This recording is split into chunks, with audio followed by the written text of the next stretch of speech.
Since going freelance and trying to expand my network, my LinkedIn and all my socials had exploded with facilitators. Facilitators who were pitching who I was their audience. And I kept comparing, I don't have, they say it better. What can I do? There's already plenty of voices. And at one stage, there was one week, I think it was our second or third week in, where it clicked. And I realized I'm not trying to sell stuff to facilitators. I'm trying to work with organizations, campaigners, policy advocates, and I have been one of them.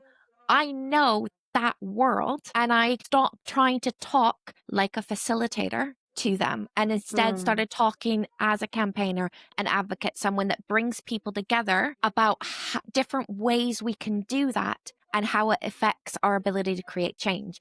And that shift for me in seeing that my audience isn't facilitators, it's campaigners, it was like bursting the floodgates of, oh my God, that means I have all of this to talk about. I have all of this expertise.